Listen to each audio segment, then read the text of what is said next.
in my toilet now. In case, for those who might not have known, I wrote a lot of songs in the toilet, and a lot of my music industry experience has started from the toilet. So I brought them here in the toilet so that we can talk about the music industry, like how crazy it is. So I'm gonna ask them to ask me some questions about, yeah. Awesome. How do you feel? Because you're actually quite busy with like all the concert stuff and then like songwriting, like producing. You fly around a lot and you have a lot of stuff going on in Singapore as well. So how do you handle that? Because definitely you don't have enough time for family, friends. That's why I have no family, no friends, man. Really? No, no, of course. So, how do I find time to do everything? Yeah, that is basically the question that that's a lot of people have always given me this excuse, okay? Like I ask them, hey, why you never improve your Chinese? Or why you never go write songs? Or why you never go improve your stage presence or whatever? They always, first time they say there's no time.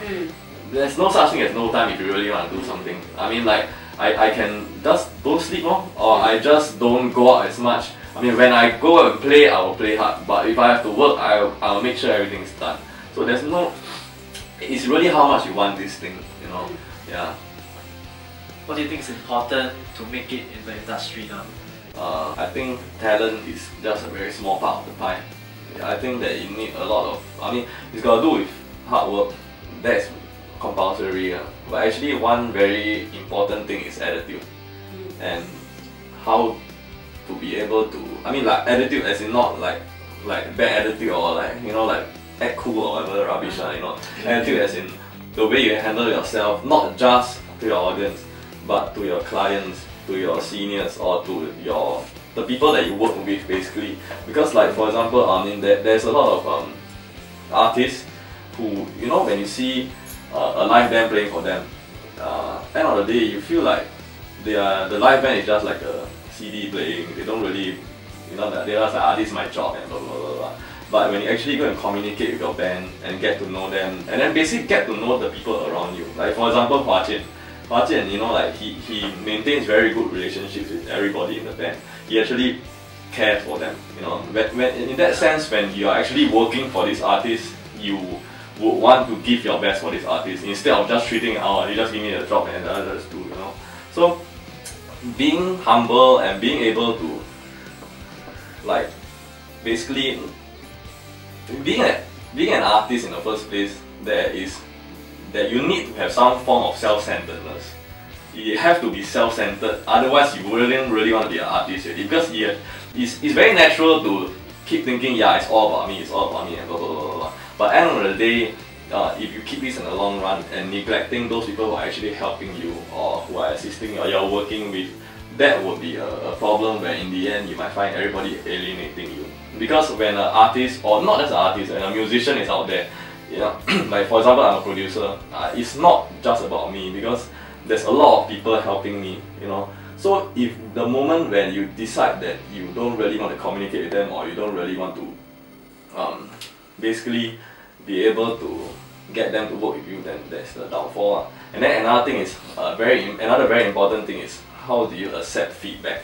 Okay, I find especially in Singapore, right, a lot of musicians or a lot of artists are not very cool about feedback.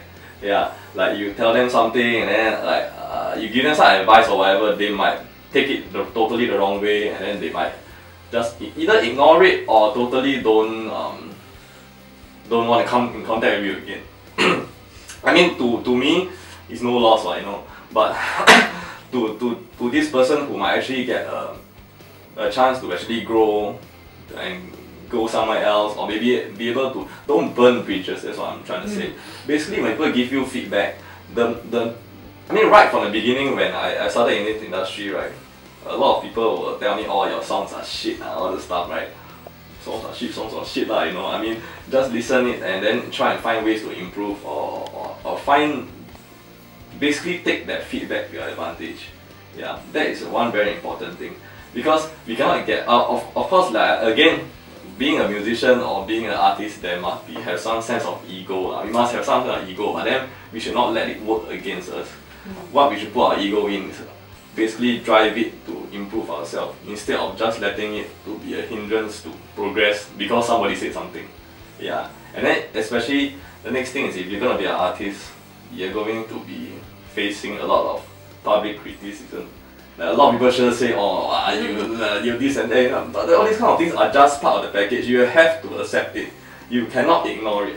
The moment you ignore it, then that's where you start alienating. You just have to take it gracefully. And that's actually one very important thing, even though it seems a very common sense, right? But I find that is something that is lacking, in especially our younger generation now. Yeah. When you say deal with criticism, it's supposed to make us better. How do you detach yourself from the emotional part of it? Because when somebody says something to me, I'm like, oh my god, that's the end of my life. I know, that's why a lot of people have this problem. It's really something that you have to overcome, I mean, for me, maybe I'm very thick skinned, so I just like, whatever, like, say whatever about me. But because, and then also in a very practical sense, point of view, is like, the moment you get too emotionally attached to whatever things, I mean, okay, you can present yourself a situation to two people, right? And then two people can interpret it totally differently. Right? I mean, like for example, if now I'm standing next to you, somebody tell you, hey, you suck, then I'll be like, okay, I suck, then what do I suck at? Can you tell me so that maybe I can go work towards it?